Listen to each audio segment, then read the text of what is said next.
Alright, so magandang araw muli sa inyong lahat mga kamaestro. Ayan, so nagbabalik na naman tayo ngayon para dito sa ating panibagong video. Pero bago natin talakayin itong ating video natin ngayon mga kamaestro, kung bago ka pa lang dito sa aking YouTube channel, huwag mong kakalimutan na mag-like, mag-comment, mag-share at syempre, i-subscribe mo na rin itong ating YouTube channel, El Maestro Sir Anton Official. Ulitin ko po, paki-search lamang sa inyong mga Google, sa inyong mga browser, sa inyong mga YouTube ng El Maestro Sir Anton Official at lalabas na po itong ating channel. Pakiclick lamang po ang subscribe button dyan kasi libre lang naman po yan, wala pong bayad yan. And syempre, ang notification bell button, pakiclick na rin po para manonotify kayo. Always updated kayo every time na may mga bago tayong upload na video katulad nito.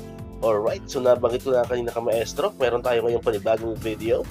Ang video natin ngayon mga kamaestro ay tungkol naman dito sa cancellation ng face-to-face classes ngayon pong April 22 onwards. Ito po ay in selected areas lamang, no? So hindi po ito sa buong Pilipinas. Ayan. So nakita po natin, ang source po natin nitong papakita natin o ibabalita natin dito ng mga cancellation ng klase ay yung mga kanya-kanya pong post ng mga official Facebook page ng mga LGU or ng mga provincial government unit ng mga Facebook page. Okay? So unahin po natin itong lalawigan ng Albay. Ayan, sa lalawigan po ng Albay ay kansilado po ang klase mula April 22 until lifted po, no? So walang specific kung kailan magre-resume ang kanilang face-to-face classes. In all levels po yan, both private and public. Next po ay mula naman po sa municipality ng Mamburao sa lalawigan ng Occidental Mindoro. So sa kanila naman po ay kansilado ang face-to-face classes mula April 22 hanggang 23, 2024 sa lahat po ng antas yan, both public and private. Next naman po sa lalawigan naman ng Isabela, mula April 22 hanggang 26, mula po yan kindergarten hanggang senior high school, both public and private. Okay? Next po ay ang lalawigan ng Bulacan. So sa lalawigan naman ng Bulacan po ay mula April 22 hanggang 24, sa lahat po yan ng antas, no?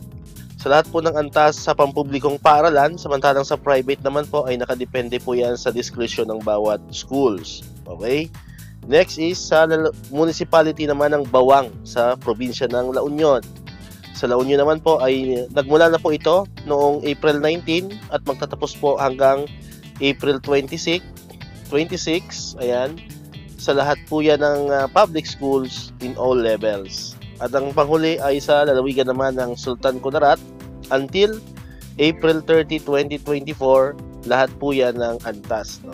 Okay?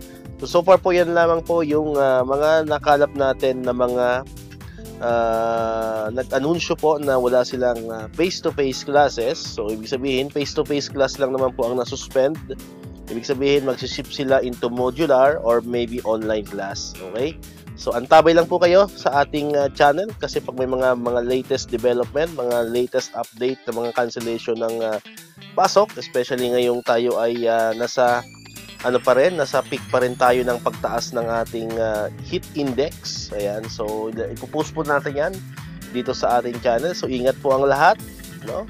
Huwag kalimutang uminom ng tubig, especially sa bandang tanghali kasi talagang sobrang napakainit po at pataas pa rin ng pataas ang heat index dito sa ating bansa.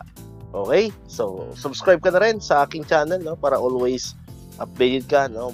Ikaw yung unang makakapanood sa mga videos na ating ina-upload. So muli, maraming salamat sa inyong panonood at pakikinig.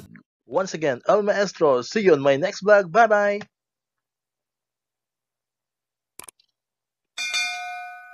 One, two, three, come on!